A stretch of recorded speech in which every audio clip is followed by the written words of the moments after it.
Behind the scene with Pastor D. This your boy, Mark from Swinton Images. Just sitting here with the pastor, we kind of chit-chatting. And I often wonder, as long as I've been knowing him, I've been knowing Dante since at least 99, somewhere in there. We started working. My hire date was June 1st, 1999. I don't remember what his date was. Mine was June 1st. And Dante has never been a bad person. He's had his ups and his downs and his wild areas and not so wild areas. But I known him, we worked in the restaurants forever. And he was just into some stuff that wasn't really biblical. It wasn't bad, but it wasn't biblical, that's for sure. And I just asked him a few weeks ago, as he was praying for me, because I was going through some things, and he brought me through what I was going through. That's another episode. But I asked him, at what point of time did you want to become a pastor? Because he went from being just normal Dante, and then one day he just at the church and he preaching, and I don't know. I want to know, like, how did you get to that point? Come on, Pastor. Say something, Pastor. say something to your boy. So it's always been on me. It's always been on me since I came out the womb. My mother told me that she never saw a child that didn't cry.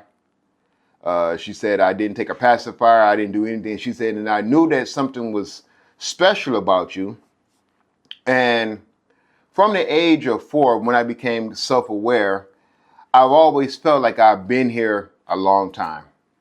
And I've always felt God's presence around me so thick as if he always walked right beside me.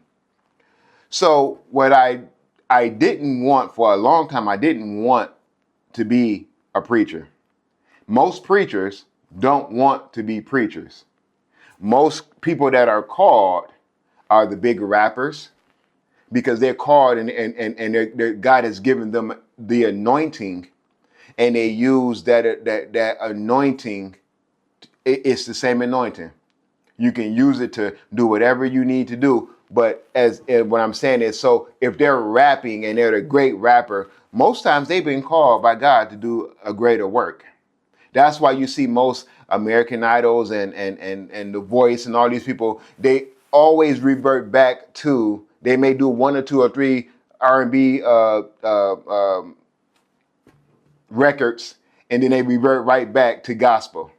Because the thing is that we all know that when you're called by God, you know you've been called. That's to somebody out there right now. You who's watching this, you've been called by God. God has given you an assignment, and you can run from it. You can run as much as you want, but in the end, God is going to always have his way. So my life was like a fish being in water, and I was swimming. I'm just swimming and having a good time. I'm growing, I'm getting bigger, and I'm just a fish, not knowing that I was a fish with a hook in my mouth. Oh, you're going to understand in a minute. So I had a hook in my mouth the whole entire time, not knowing that I was caught. God holding the reel with a hook in my mouth as a fish. And every once in a while, God will wheel me in, and I find myself coming back to God, and he'll let it go. Out of his mercy, he'll let the little line go, and I'll keep on going. And then eventually he'll wheel me back in, and I'll keep on going. And one time, God just wheeled me out of the water completely. And that's when I knew that I was I was the first time that I knew that I was in God's hands. That was the first time that I knew that I was in God's hands. And when God pulled me out the water, I seen something that I had never seen before. His glory, his true love. When I submitted myself, because it was my life. See, that's one thing don't nobody know. At one point, God put my life in danger and said, now, either you're going to do what I asked you to do, or I'm going to let you die. So I said, Lord, I want to live. I want to live. And I'll do what you ask me to do. No more playing. No more running. And so when he pulled me out that water, I didn't shake. I didn't do anything. Y'all know people that's fishermen. You know that when you get a fish on a hook and you pull him out that water, if he's big enough, he can shake just the right way and fling right off that hook and fall back into the water. But when he falls back into the water, the hunter now becomes the hunted because he has a wound in his mouth. And all that blood is seeping out that wound. And all those predatory sea animals are now coming for that fish that got that hole in his mouth. So when I decided to give my life over and submit my life over, he took over.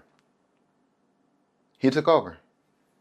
I went to church. I went to church. I was already baptized, but I went back to church and gave my life fully over to him. It was a download.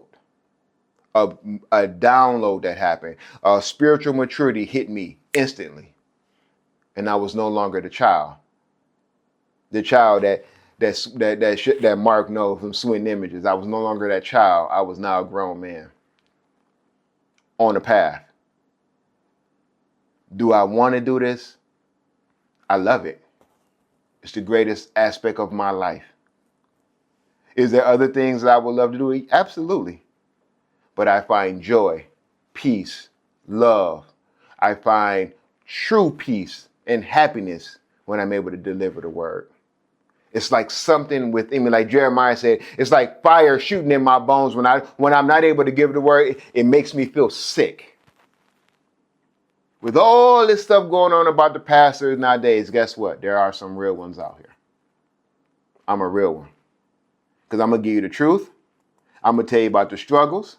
I'm going to tell you about the struggles of the preacher, your struggles. And guess what? I'm going to show you a way out. And it's only through God, who sent his only begotten son, Jesus Christ, to suffer death upon the cross for our redemption. Why I do it? It's because Jesus did it. And I'm a mere reflection of him. I am a Christian, which means to be Christ-like. And I'll do it until the day I die. And when I die, I will have no regrets. Regardless of what I've seen in this life or what I want to do, I will have no regrets if he allows me to preach the word until my dying day. Why I want to do it? Because it's the greatest thing to ever do in this life. Pastor D. Swinton Images Media Group.